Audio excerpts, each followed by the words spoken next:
Sahabat, jumpa lagi dalam program Info dan Opini. Saya Pendeta Santiani Manurung hendak menyampaikan kepada Anda tulisan yang berjudul Kesetaraan Gender dalam Pembangunan Indonesia oleh Marda TS, statistisia di Badan Pusat Statistik. Gender ibarat lomba lari, di mana sejumlah pelari berkompetisi hanya untuk memenangi medali perunggu, kata Yuval Noah Harari dalam bukunya Sapiens, Sejarah Singkat Umat Manusia. Patriarki telah menjadi sebuah budaya yang mengakar dan turun-temurun sehingga memosisikan perempuan lebih rendah dalam berbagai aspek. Perempuan memperoleh lebih sedikit kesempatan ekonomi, lebih sedikit kekuasaan politik, dan lebih sedikit kebebasan bergerak. Istilah gender bukan mengacu pada perbedaan fisik antara laki-laki dan perempuan secara biologis. Pemaknaan gender terletak pada perbedaan laki-laki dan perempuan dalam peran, perilaku, kegiatan, dan atribut yang dikonstruksikan secara sosial. Sementara itu, kesetaraan gender merujuk pada persamaan hak, tanggung jawab, dan kesempatan antara perempuan dan laki-laki.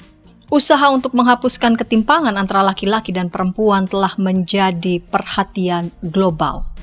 Isu ini tertuang dalam tujuan kelima Tujuan Pembangunan Berkelanjutan atau Sustainable Development Goals tahun 2030, mencapai kesetaraan gender dan memberdayakan perempuan.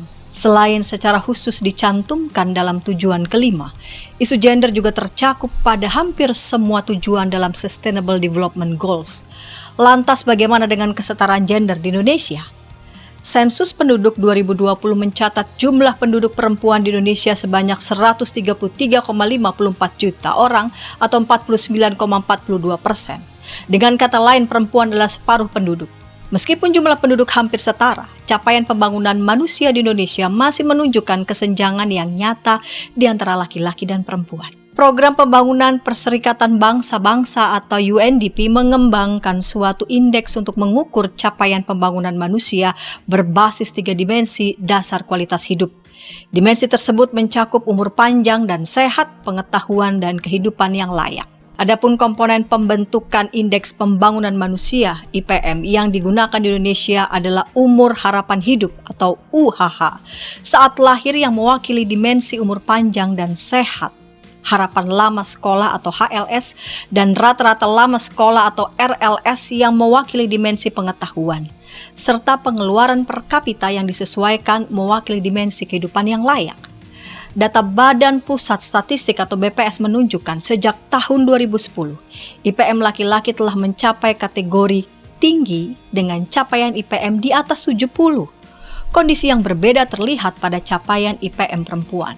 Walaupun terus meningkat, IPM perempuan masih tergolong kategori sedang hingga tahun 2020. Fenomena ini menunjukkan bahwa pembangunan manusia berbasis gender masih mengalami kesenjangan. Jika dirinci berdasarkan komponen pembentuk IPM, kesenjangan yang terjadi antara laki-laki dan perempuan salah satunya disebabkan oleh faktor perekonomian yang masih didominasi laki-laki. Pengeluaran per kapita perempuan selalu lebih rendah dibandingkan laki-laki dalam satu dekade terakhir.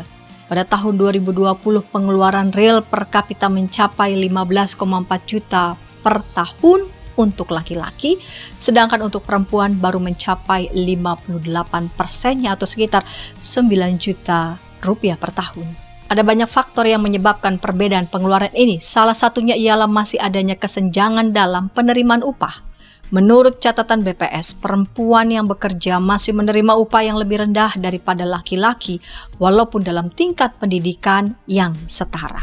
Tahun 2021, buruh laki-laki dengan pendidikan SD ke bawah rata-rata menerima upah 1,93 juta rupiah, sedangkan upah buruh perempuan 1,19 juta rupiah.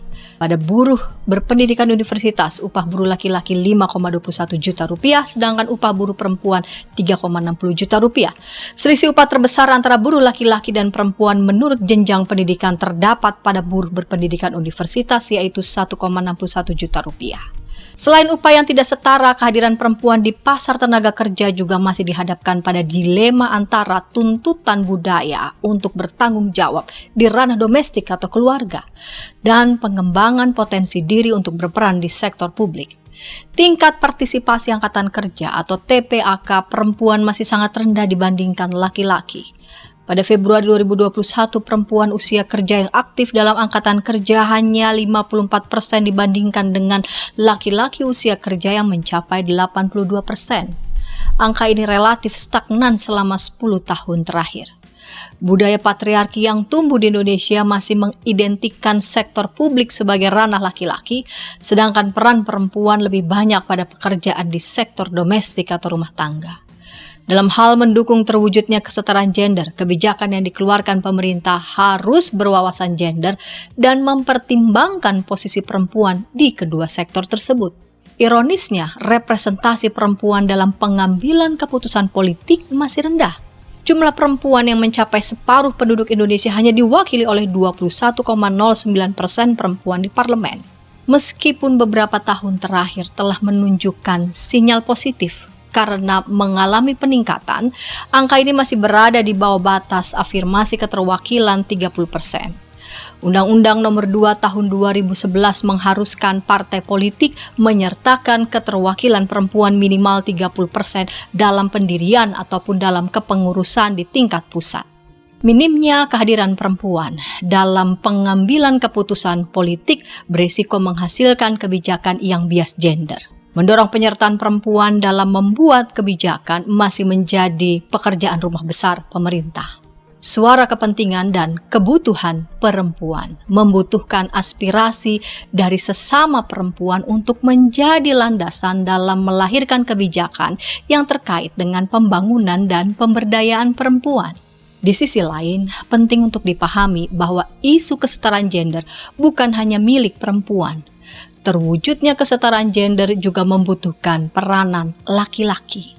Memperjuangkan kesetaraan gender bukan berarti menuntut perempuan untuk menjadi sama dengan lelaki, melainkan mendukung perempuan dan laki-laki agar mendapat kesempatan untuk berada dalam posisi sejajar. Keduanya harus berbagi ruang dan peran, serta saling memberdayakan dalam menciptakan kesempatan untuk semua. Demikian tulisan Marda TS yang diambil dari surat kabar Kompas.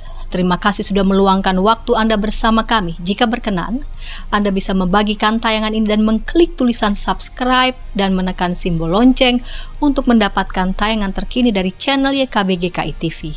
Terima kasih dan sampai jumpa.